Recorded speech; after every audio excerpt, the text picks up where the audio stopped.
დისკუსია გადაცემა ბარიერის მეორე ბლოკში.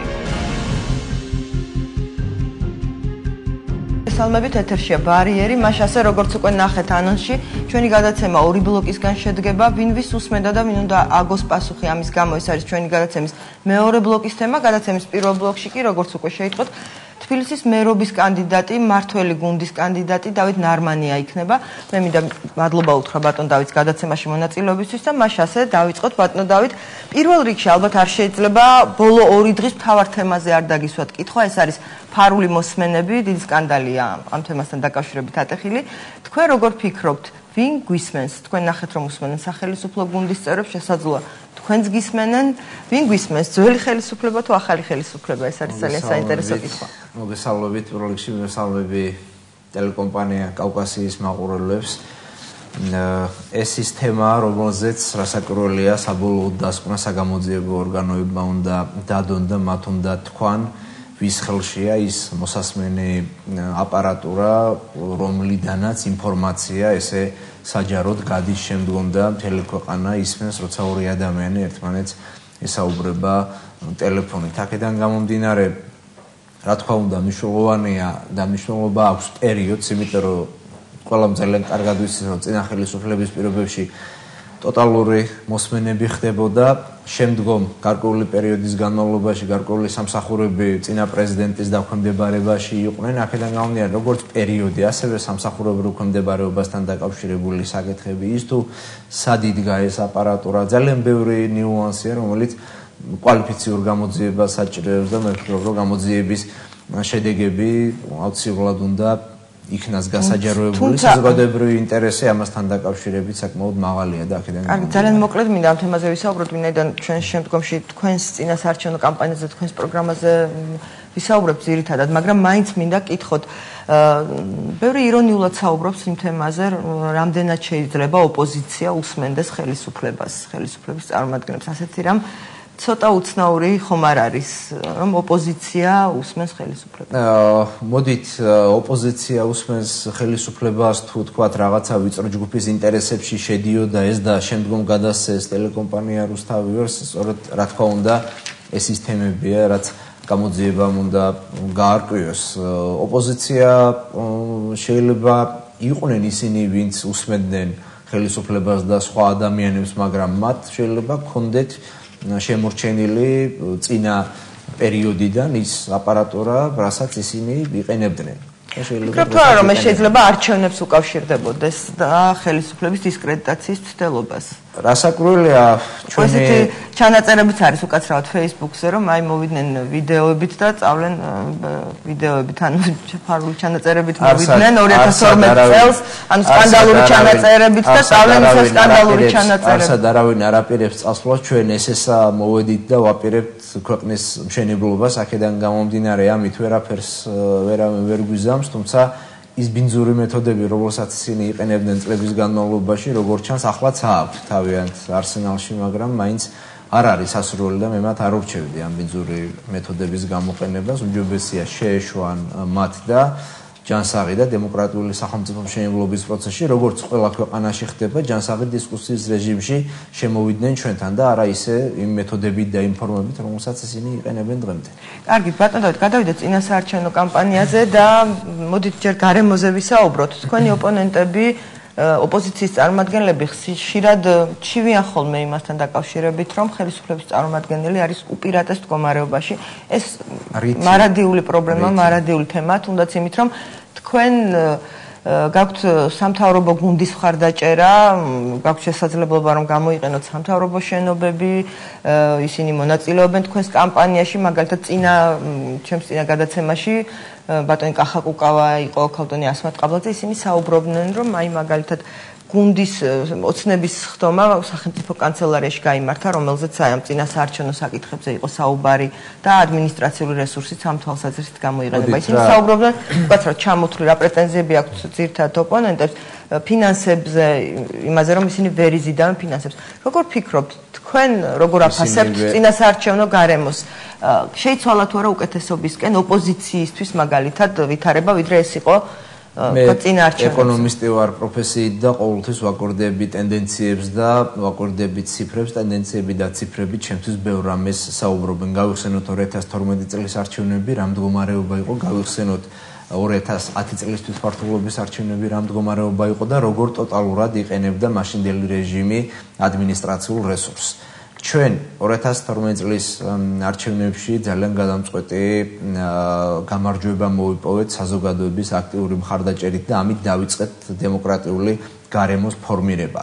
უწყებათა შორისი კომისია, რომელიც ჩამოყალიბდა და რომელიც ყველა ამ დაგვარ საკითხს იხილავს. რა თქმა უნდა, მუდმივ რეჟიმში მოქმედებს. 2013 წლის საპრეზიდენტო არჩევნები ძალიან დემოკრატიულად ჩატარდა და პრეტენზიები ამ არჩევნებთან დაკავშირებით არ ყოფილა. უწყებათა შორისმა კომისიამ ძალიან სერიოზულად იმუშავა იმ პერიოდშიც. ასევე ვაპირებ დემოკრატიულად ჩავატაროთ 2014 წლის არჩევნები და არ ვაპირებთ რომ გამოვიყენოთ ადმინისტრაციული რესურსი. მე შემიძლია ძალიან ბევრი შემთხვევა გავიხსენო, როცა ვატარებ წინასაარჩევნო კამპანიას როგორ არ ვიყენებ ადმინისტრაციულ რესურსს, თუმცა შემიძლია გამოვიყენო, მაგრამ ვიცი რომ ამით დავარღვევ კანონს, აქედან გამომდინარე არც ერთ ადმინისტრაციულ შენობაში, არც ერთ დაწესებულებაში, სადაც მე შეზღუდული მაქვს შესვლა, არ შევდივარ და კამპანიას არ ვატარებ. მათ შორის თქვათ ისეთ დაწესებულებებს, სადაც ვიცი რომ ვარს არ მეტყვიან, მაგრამ არ ვაკეთებ ამას. მეორე დაფინანსებასთან დაკავშირებული საკითხები. დაფინანსებასთან დაკავშირებით არის ხოლმე პრობლემა ერთი, რომ ნაციონალურ მოძრაობას და ქართულ ოცნებას აქვს ძალიან დიდი რესურსები, მათ შორის უფასო პოლიტიკური რეკლამა, ბიუჯეტიდან გამოყოფილი თანხები რეკლამისთვის და მათ არაფერი არ აქვს. ის რაც არის მოქმედი კანონმდებლობიდან გამომდინარე დაფინანსება და ის დრო რაც მოქმედი კანონმდებლობიდან და რეგულაციებიდან გამომდინარე გვეყოთნის, რა თქმა უნდა, ამას ვიყენებ. ეს არის კანონმდებლობით გათვალისწინებული. სწორედ ამაზეა პრეტენზიები, რომ კანონმდებლობა ისეა აწყობილი, რომ რაც შეიძლება მივიღოთ კანონმდებლობიდან გამომდინარე. თუ კანონმდებლობაში რაიმე გადასახედია, რა თქმა უნდა, ამაზე შესაბამისი ჯგუფი მუშაობს და იმუშავებს. ჩვენ შევცვალეთ საარჩევნო კანონმდებლობა, შევცვალეთ ადგილობრივი თვითმმართველობის კანონმდებლობა და ამით კიდევ უფრო წინ გადავდგით ნაბიჯი დემოკრატიისკენ. ცალკეული ოპონენტები, რომლებმაც არ იციან, რითი გამოიჩინონ თავი წინასაარჩევნო პერიოდში, ოღონდ კი მოაწონონ ამ მომრჩეველს თავი, რა თქმა უნდა, ეს ადამიანები ყველაფერს ამბობენ საამისოდ.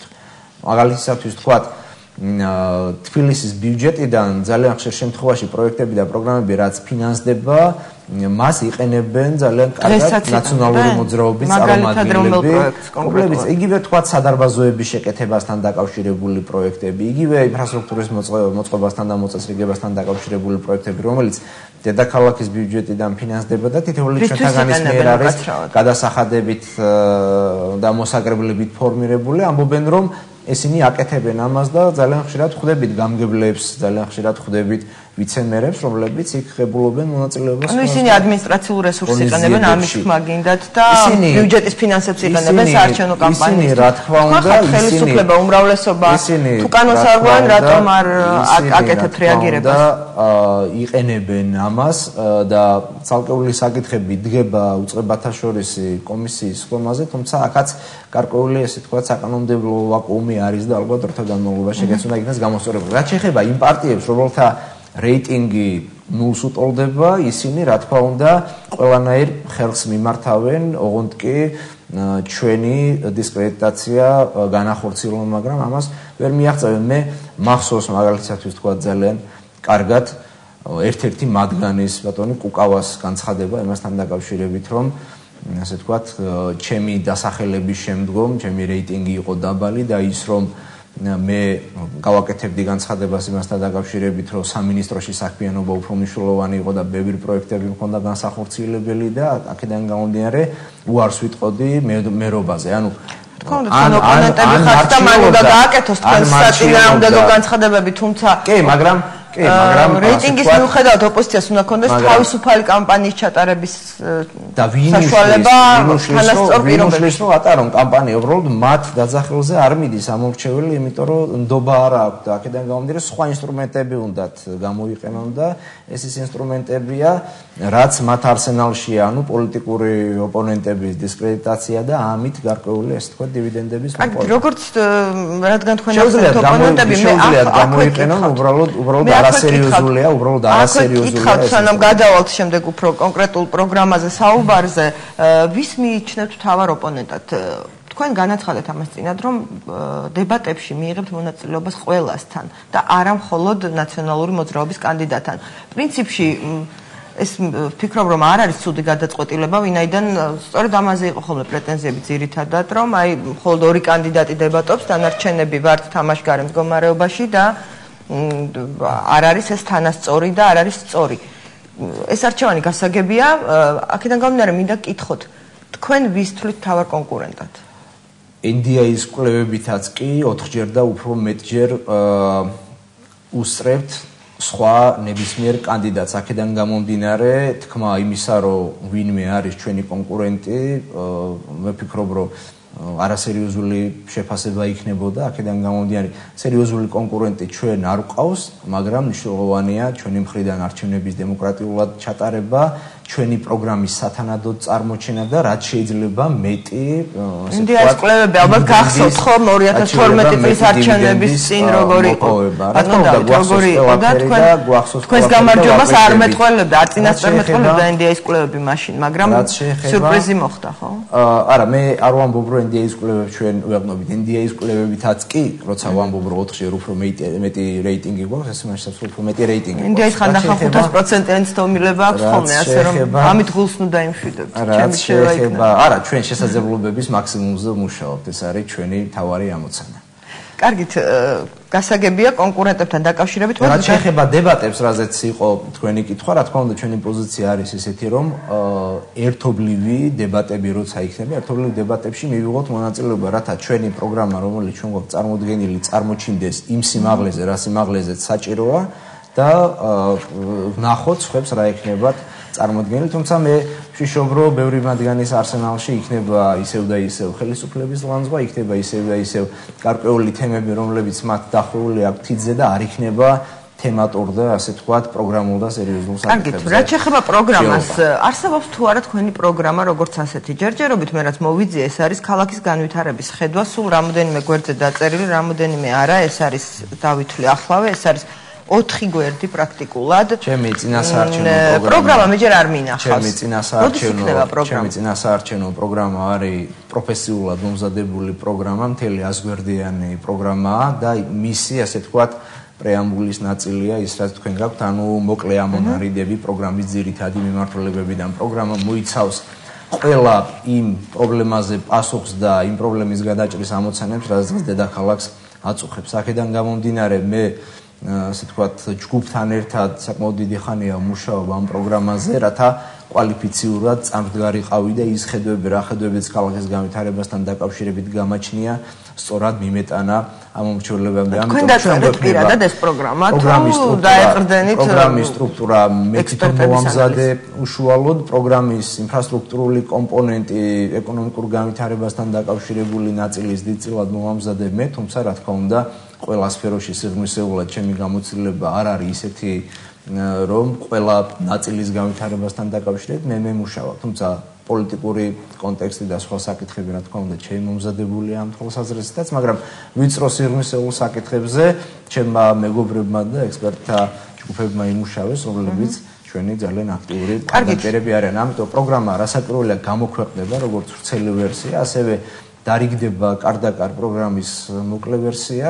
პროგრამის თემატური განხილვები უკვე დაგეგმილია, ისე რომ ასე ვთქვათ, თემატურ ჯგუფებში რამდენიმე მიმართულებით პროგრამა აუცილებლად უნდა განვიხილოთ, ეს იქნება ჯანდაცვის მიმართულებით, ეს იქნება ურბანული მიმართულებით, ექსპერტთა კლუბში ვაპირებ მისვლას და პროგრამის განხილვას. ბატონო, მოდის მანამდე ვისაუბროთ აქ ძალიან ზოგადად და მოკლედ იმ საკითხებზე, ვინაიდან პროგრამა ჯერ მე არ მინახავს, ყოველ შემთხვევაში იმ საკითხებზე, რომელიც მოყვანილია თქვენს ხედვაში. მოდი დავიწყოთ იმ თემებით, რომლებზეც უკვე არის საუბარი, რომლებზეც უკვე რომელსაც უკვე განიხილავენ თუნდაც სოციალურ ქსელებში პირველი დიდი აჟიოტაჟი გამოიწვია მილიონი ხის დარგვის შესახებ თქვენმა ინიციატივამ ზოგადად თქვენს ხედვაში არის საუბარი იმაზე რომ უნდა რეკრეაციული ზონები უნდა განახლდეს ქალაქში ანუ ეკოლოგიური მდგომარეობა უნდა გაუმჯობესდეს თუმცა ზოგიერთმა დაითვალა და მაგალითად რომ ავიღოთ თქვენი მერობის ვადა და დარგული ხეების პოტენციურად დასარგავი ხეების რაოდენობა დღეში 600-ზე მეტი ხის დარგვა მოგიწევთ და ბევრს აინტერესებს ხოლმე დეტალები როგორ აპირებთ როგორ წარმოგიდგენიათ ეს რაღაცა მილიონი სამუშაო ადგილის მსგავსი დაპირება ხომ არ არის რომელიც უბრალოდ გაისრულეს და შემდეგ არავის არ გახსენებია მოდით მოკლედ და კონკრეტულად თუ შეგიძლიათ გითხრათ როგორ წარმოგიდგენიათ მილიონი ხის დარგვა თბილისში სამუშაო ადგილი როცა თავის დროზე PR სლოგანად აქციეს ჩვენმა ოპონენტებმა ეს იყო აბსოლუტურად ესე თქვა თითიდან გამოწვეული იცოდნენ რომ ვერ გააკეთებდნენ მილიონამდე ხის დარგვა ჩვენ დაანგარიშებული გვაქვს და სხვადასხვა ექსპერტებთან გავლილი საკითხია და მილიონი არც მეტი არც არა მილიონი არც მეტი არც დაგლები მე მილიონი არ მithქვი მილიონამდე ხეს დავრგავთ აქედან გამომდინარე მილიონი და არა 999 არა რა თქმა უნდა ჩვენ დავრგავთ 1 მილიონამდე ხეს ნიშნავს იმას რომ სად არის ამდენი ადგილი თბილისში ძალიან კონკრეტულად შეგიძლიათ მაგალითად გითხრათ ხა დეტალურად ვერ მოგვიყვებით სად განადგურდა თბილისში და მის გარშემო ხეები და აქედან გამომდინარე ეკოლოგიური მდგომარეობა დღითიდღე მძიმდება ჩვენ დავრგავთ 1 მილიონამდე ხეს როცა ვსაუბრობთ მე ვგულისხმობ იმას რომ პირველ რიგში ქალაქის განაშენიანების გენერალური გეგმით ჩვენ გამოვყოფთ შესაბამის ტერიტორიებს, სადაც გამწვანების და ხეების გაშენების განაშენიანების ადგილები იქნება. მოქმედ პარკებში და სკვერებში, სადაც ხეები გაიჩეხა, ასევე დაირგვება ხეები.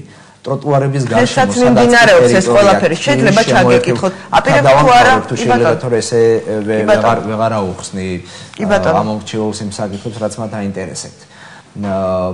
თბილისის დასახლებული და შემოერთებული დასახლებების ტერიტორიაზე ასევე არის ძალიან ბევრი ცარიელი სივრცე. აქედან გამომდინარე, სივრცე, რომელიც დაახლოებით 100 ჰექტარს მოიცავს 100 ჰექტრამდე ტერიტორიას, რაც ესეთი ხეების გაშენებისთვის არის საჭირო, თბილისში და მის მიმდებარე ტერიტორიებზე მოიძებნება. თბილისთან ახლოს გასაკეთებელია 3 დიდი ქარსაცავი ზოლი. ეს არის ნუცუბიძის პლატო, ეს არის დიდი დიღმის ტერიტორია და ეს არის აეროპორტის დასახლების გათვლებს ეფუძნება უკვე ნახეთ ტერიტორიები და ყველაფერი დაითვალეთ თუ შემდეგ აპირებთ გათვლას როგორც ეს ჯერ ამბობენ ხომ და მერე ითვლიან რა თქმა უნდა გათვლებს ეფუძნება მე როცა ვთქვი რომ პროგრამაზე რამდენიმე თუ მუშაობდით ყველა მის ცალკეულ დეტალზე მათ შორის გაანგარიშებები გვაქვს გაკეთებული იგივე ჯანმრთელობის და სოციალური თვალსაზრისით რამდენი დაგვიჯდება ის პოლიტიკა, რომელსაც ჩვენ ადგილზე გავატარებთ.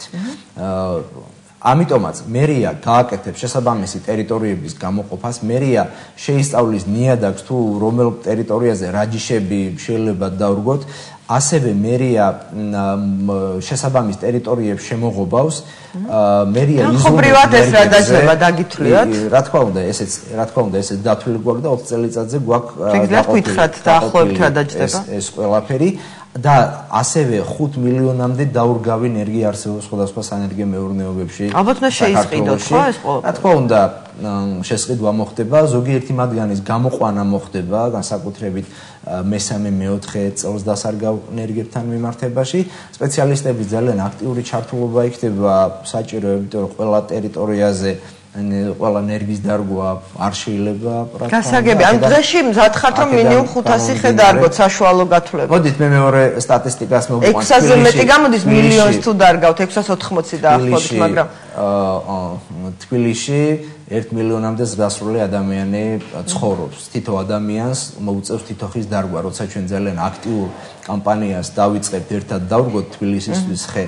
ესეთ შემთხვევაში რა თქმა უნდა ადამიანები გამოვლენ და გაწვანების აქციაში მიიღებენ მონაწილეობას, მაგრამ რესურსებით უზრუნველყოფას ფლენად მოახდენს მერია. კარგი, და თუ შეიძლება მოკლედ რაც შეეხება გამწვანებას და რეკრეაციულ ზონებს, ამჟამადაც მიმდინარეობს გაჩეხვა თბილისში და ძალიან ბევრი ადამიანი აპროტესტებს ხოლმე იმას, რომ პრაქტიკულად აღარ არის შეზღუდვა ბოლო წლებში მოიხსნა შეზღუდვა გამწვანებულ ზონებში მშენებლობის მოგეხსენებათ ალბათ ვაკის პარკის ისტორია სადაც აშენებენ სასტუმროს აბსოლუტურად პარკის ტერიტორიაზე აპირებთ თუ არა ამ საკითხზე რაიმე კონკრეტული და უფრო მკაცრი გადაწყვეტილების მიღებას და თუნდაც საკანონმდებლო ცვლილებების შეტანას იმისთვის მიმართვას თქვა პარლამენტისთვის რომ აღარ იყოს ეს ნებადართული. რა თქმა უნდა, პირველ რიგში საკანონმდებლო ცვლილებებია საჭირო, იმიტომ რომ დღეს დაკანონებული უკანონობა ხდება, ანუ კანონის მიხედვით შესაძლებელია იქ არსებობს კანონში მუხლი, რომლის მიხედვითაც განსაკუთრებული სახელმწიფოებრივი მნიშვნელობის ან სხვა საკითხებიდან გამომდინარე შეიძლება ამ ტერიტორიაზე გაიცეს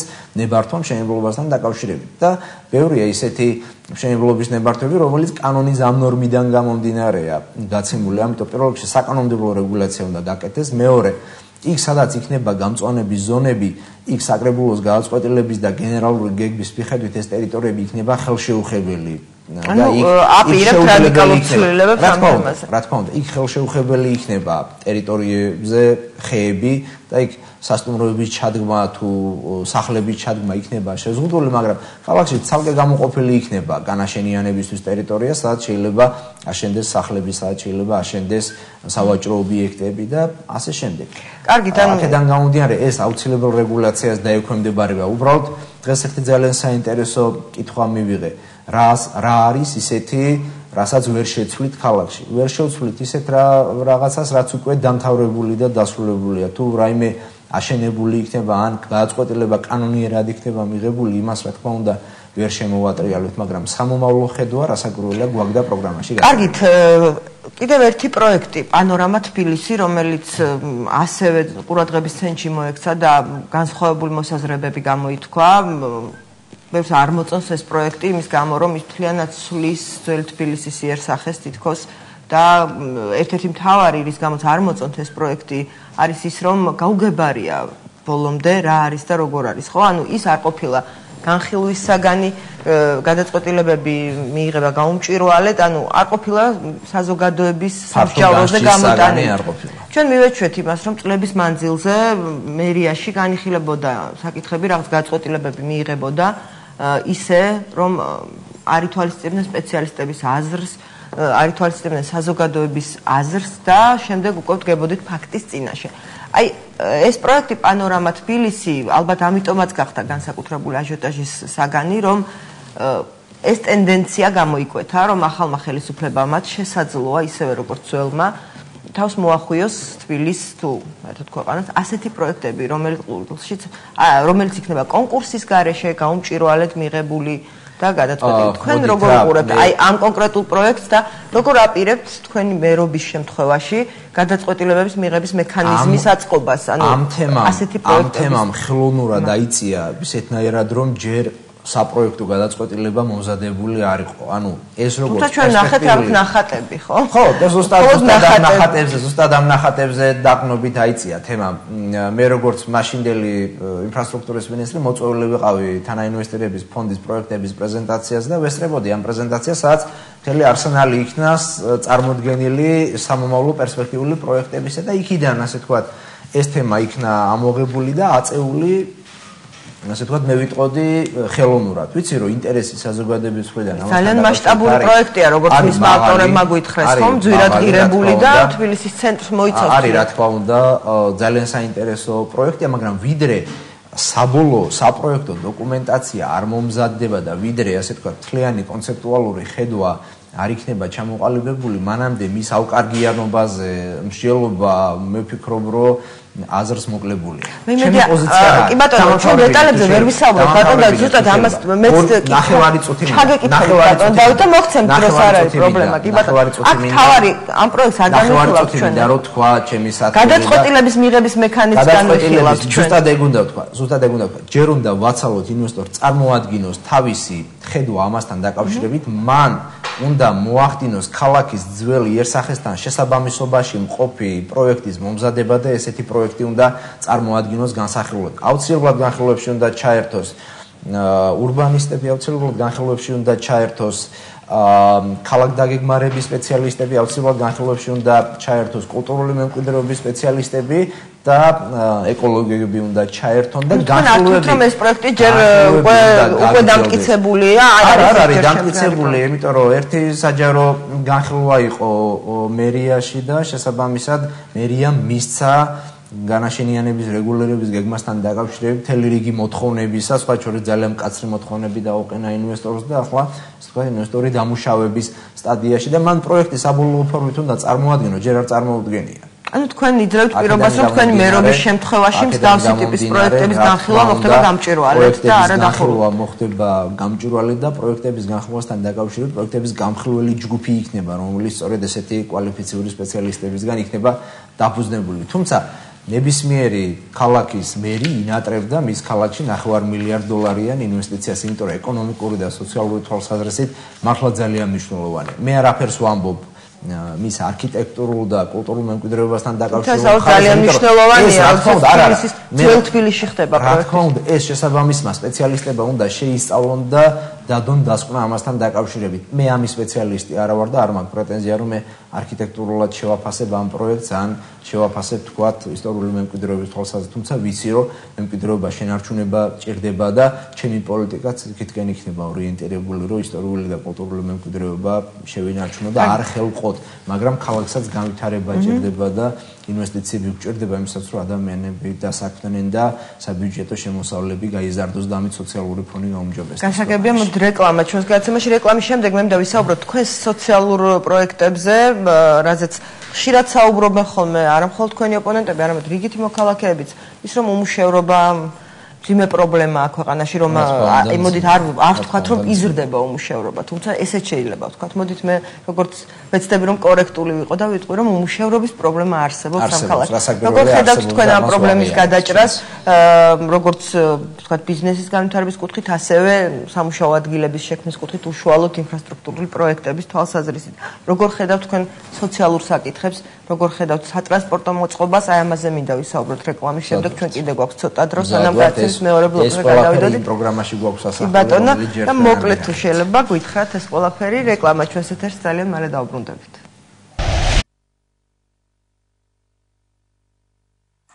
ბარიერი განაგზავს პირდაპირ ეთერში მუშაობას. ჩვენი სტუმარია დავით ნარმანია, ქართული ოცნების თბილისის მერობის კანდიდატი. ჩვენ საუბრობთ მის წინა საარჩევნო გეგმებზე, საარჩევნო პროგრამაზე. მოკლედ გადაცემის მეორე ნაწილში კი ვისაუბრებთ ფარულ მოსმენებზე და იმ სკანდალზე, რომელიც აწყვეტა ფარულ მოსმენებთან დაკავშირებით.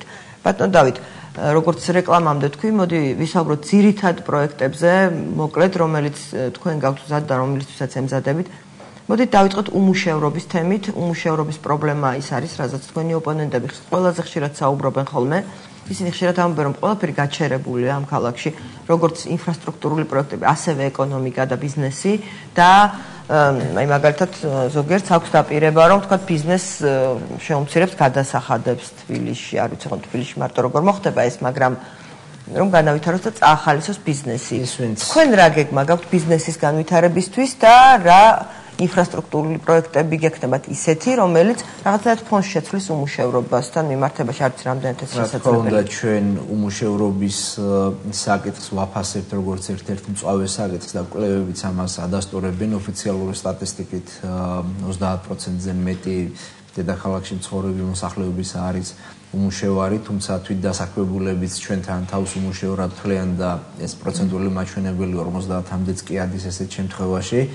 ჩვენ უმუშევრობის დაძლევისთვის 4 ძირითადი ინსტრუმენტი გვაქვს შემოთავაზებული ჩვენი წინასაარჩევნო პროგრამით, თუმცა ვიცით, რომ უმუშევრობა ძალიან მწვავე პრობლემაა და ბოლომდე ამას ვერ მოვაგვარებთ, მაგრამ დასაქმების ხელშეწყობის 4 ძირითადი მიმართულება გვაქვს. პირველი ეს არის იმ პროექტების და პროგრამების დაფინანსების გაზრდა მერის ბიუჯეტიდან, რომლებიც დედაქალაქში უნდა განხორციელდეს და ესეთ შემთხვევაში დამატებითი ადამიანები დასაქმდებიან, იგივე ინფრასტრუქტურული პროექტები, რომელიც დედაქალაქის ბიუჯეტიდან განხორციელდება. მაგალითად, აი თქვენ გაქვთ რამე აქვე გკითხავთ, აი ესეთი გრანდიოზული პროექტი, რომელიც განხორციელდება თქვენი მერობის შემთხვევაში. მე მაქვს 10 მზა ინფრასტრუქტურული პროექტი, რომელიც ერთის მხრივ ინფრასტრუქტურას მოაწესრიგებს, მეორე მხრივ დედაქალაქში გადაადგილებას მძღოლებისთვის უფრო ადვილს გახდის და ქალაქს განტვირთავს საცობებისგან და ასევე სამუშაოებში დასაქმდებიან ადამიანები. მე დავიწყე ამ პროექტების პრეზენტაცია უბნების მიხედვით და ვაგრძელებ არჩევნებამდე პერიოდში, რომ ყველა უბანში 10-ვე პროექტის პრეზენტაცია გავაკეთო. მესამე მეორე საკითხი, რომელიც ჩვენ აუცილებლად მიგვაჩნია დასაქმების ხელშეწყობისთვის, არის მცირე და საშუალო ბიზნესის განვითარება და მისი ხელშეწყობა, რისთვისაც მერიაში სპეციალური საკონსულტაციო ჯგუფი იმუშავებს და ეგრეთ წოდებული ბიზნეს ინკუბატორი გაკეთდება, სადაც დამწყები მცირე და საშუალო მეწარმეები მიიღებენ კვალიფიციურ კონსულტაციებს, იმიტომ რომ მათ არა აქვს აქცენტი გაქვთ ძირითადად კონსულტაციაზე, გადამზადებაზე და ასე შემდეგ. აი მაგალითად ისეთი პროექტი როგორც იყო IAPI კრედიტის პროგრამა, მაგდაგვარი არ გეკეთება. IAPI კრედიტი ვერ იქნება მერიის ბიუჯეტიდან დაფინანსებული, იმიტომ რომ ეს იქნება კანონის დარღვევა ასეთ შემთხვევაში და ბაზარზე უხეში ჩარევა. ამ საკითხებთან დაკავშირებით ეკონომიკის სამინისტრო მუშაობს და სპეციალური სააგენტო გაკეთდა სულ ახლახანს და დაიწყო ამ სააგენტო მუშაობა, ამიტომ ჩვენ ადგილობრივი მნიშვნელობის თემატიკაზე ვიმუშავებთ. მესამე საკითხი, ეს იქნება ცალკეული სექტორების მხარდაჭერა, სადაც დამატებითი ადამიანების დასაქმების შესაძლებლობა იქნება, ეს იქნება უპირველეს ყოვლისა სამშენებლო სექტორი დედაქალაქში, ეს იქნება ტურიზმი და სხვა სექტორები და მეოთხე საკითხი, ჩვენ ხელშეუწყობთ სექტორების განვითარებას და სექტორი თვითონ დაასაქმებს დამატებით ადამიანებს, როცა გაჩნდება. რა მოასწავებს იმას, რომ თუნდაც სამშენებლო სექტორი გააქტიურდება თბილისში? ამას მოასწავებს ის, რომ ჩვენი ხელისუფლების პირობებში ბიზნეს, რა თქმა უნდა, ბიზნეს არავინ წილში არ უჯდება, სხვა შორის ძალიან ბევრ ბიზნეს დღემდე მოქმედი მერიის ხელმძღვანელობა სთხოვს სხვადასხვა, ასე ვთქვათ, პროცენტებს და ეს არ იქნება. მეორე პროკურატურა ამ დროს რაც აკეთებს ბატონო დავით მაინტერესებს, ან შინაგან საქმეთა სამინისტრო თუ ეს კიდევ ხდება. ვიცი რომ ასეთ საკითხებთან დაკავშირებით მიმდინარეობს ძიება. შემდეგი საკითხი, რაც ძალიან მნიშვნელოვანია, ანუ მეოთხე საკითხი დასაქმებასთან დაკავშირებით, ეს არის გადამზადების პროგრამები, განსაკუთრებით ისეთ საკითხებთან მიმართებაში, რომელიც მუნიციპალური სერვისების ან მუნიციპალური პროგრამების განხორციელებას უკავშირდება. სხვა თუ ვინმე მერობის კანდიდატი ამაზე მეც შეპირდება, ეს პრაქტიკულად იქნება შეუძლებელი, აქედან გამომდინარე ჩვენ არარეალურს არ ვპირდებით. გადასახადების დაკლებასაც პირდებიან. გადასახადების გაკეთებას რასაც პირდებიან, ეს არის ნაციონალური მოძრაობის ბოლო შეკრებაზე საუბარი იყო. ეს არის სიცრუე და სიყალბე არანაირად ადგილობრივი თვითმმართველობის უფლებამოსილებაში არ შედის აქციზის და საშემოსავლო გადასახადის შემცირება, ისევე როგორც ტარიფებთან დაკავშირებით რეგულირებას მარეგულირებელი კომისიები ახდენენ. ანუ თვითმმართველობას ერთადერთი შეუძლია ქონების გადასახადი დაწიოს და ამასთან დაკავშირებით საკრებულომ დაადგინა მე როგორც მახსოვს გაზის დასუფთავების გადასახადის დასუფთავების მოსაკრებელი არის ერთადერთი, რომელსაც დღემდე ელექტროენერგიაზეა ის მიბმული, უბრალოდ თანაფარდობა შეიცვალა და ასე ვთქვათ სამართლიანობასთან დაკავშირებულ საკითხებზე ის რაც საკრებულოს უფლებამოსილებას და მერიის უფლებამოსილებას განეკუთვნება, რა თქმა უნდა ჩვენ ვიმუშავებთ, მაგრამ ამაზე ვიმუშავებთ. წყლის ტარიფი არ არის მერიის და საკრებულოს მიერ დადგენილი, ამას ადგენს წყალმომარაგების კომისია. ჩვენ გაანგარიშებებს გავაკეთებთ და გაანგარიშებებიდან გამომდინარე მივიღებთ გადაწყვეტილებებს. ის რაზეც გაანგარიშებები არ გვაქვს ამ შემთხვევაში, იმიტომ რომ არ მიგვიწვდება ძალიან ბევრ სტატისტიკაზე ხელი, სტატისტიკა მერიაში ინახება დღემდე. ესეთ საკითხებს პირდაპირ არ უპირდებით და ვერ ვპირდებით, მაგრამ ის რაც გავიანგარიშებთ, დავპერდით რომ 800 მილიონ ლარზე მეც დავხარჯავ ჯანდაცვის და სოციალურ უზრუნველყოფის პროექტებზე, ის რაც გავიანგარიშებთ, დავპერდით რომ 1 მილიონამდე ხეს დავგავთ და გავახარებთ დედაქალაქში. კარგი, ტრანსპორტს რაც შეეხება, აპირებთ თუ არა რაღაც რადიკალურ ცვლილებას, რადიკალური პროექტები თუ გაქვთ ამასთან დაკავშირებით? ტრანსპორტთან დაკავშირებით ყვითელი ავტობუსების შემოყვანა საკმაოდ დიდი პროექტი იყო, თუმცა საბოლოოდ მაინც არის ხარვეზები ამ სფეროში. ტრანსპორტთან დაკავშირებით თუ აპირებთ რამეს, მაგალითად, თქვენს პროგრამაში წერია, რომ პარკირების საკითხს გადახედავთ და როგორ გადახედავთ ძალიან მოკლედ. ერთ სიტყვით, ყველა საკითხი გვაქვს პროგრამაში, რაც დედაქალაქს აწუხებს და რისი მოგვარებაც დედაქალაქის ხელისუფლებას ხელიწიფება.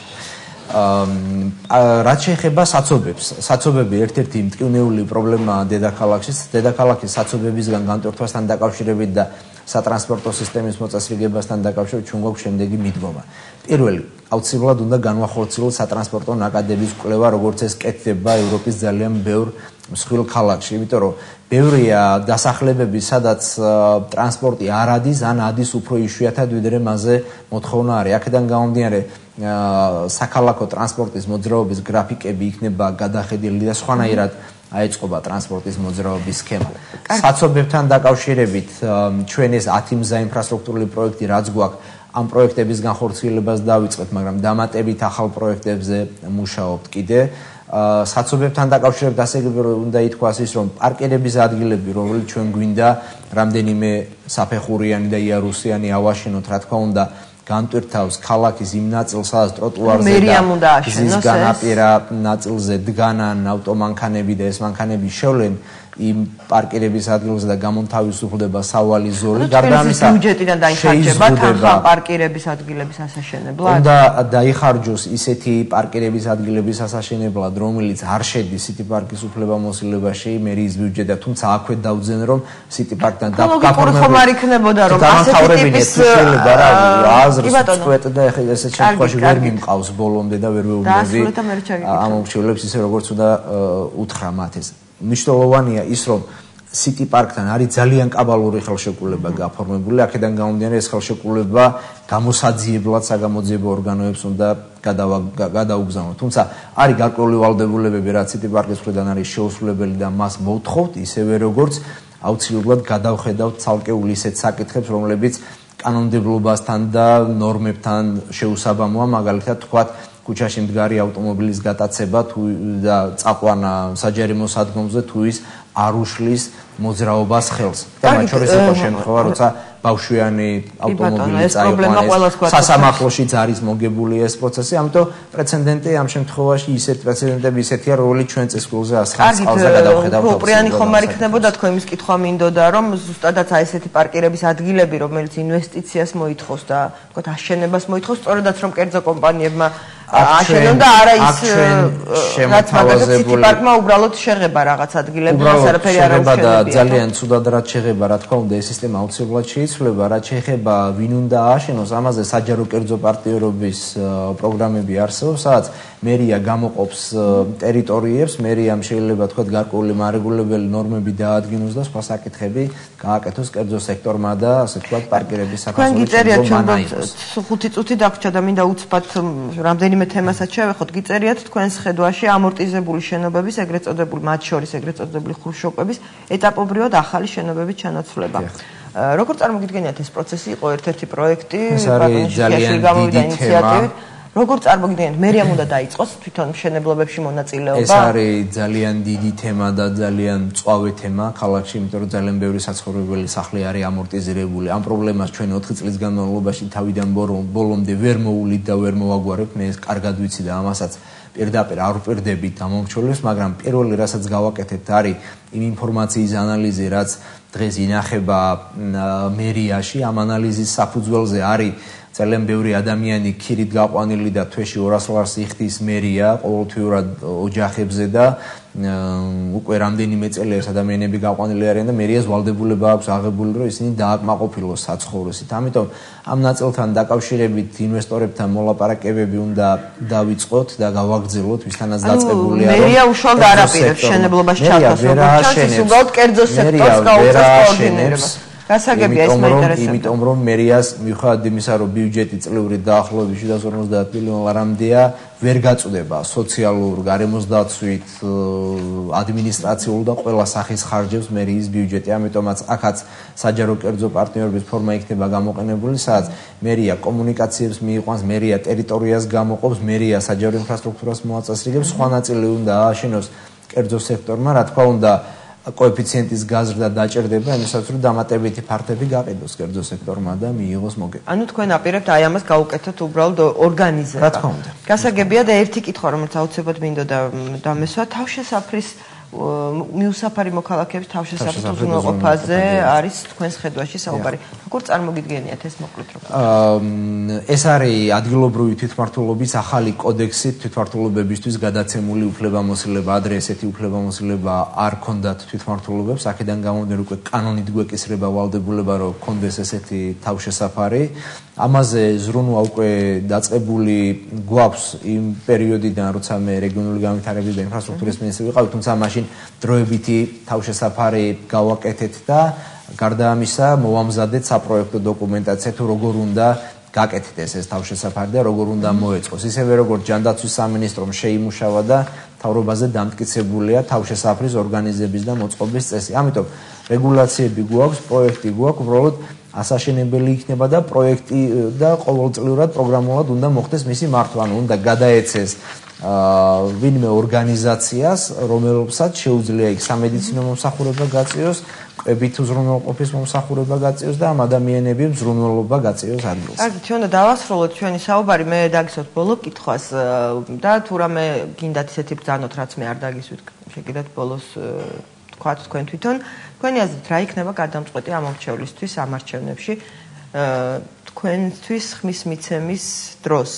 ანუ მარტივად რო თქვა, რატო უნდა დაუჭირონ პიროვნული ფაქტორი თუ გუნდური ფაქტორი?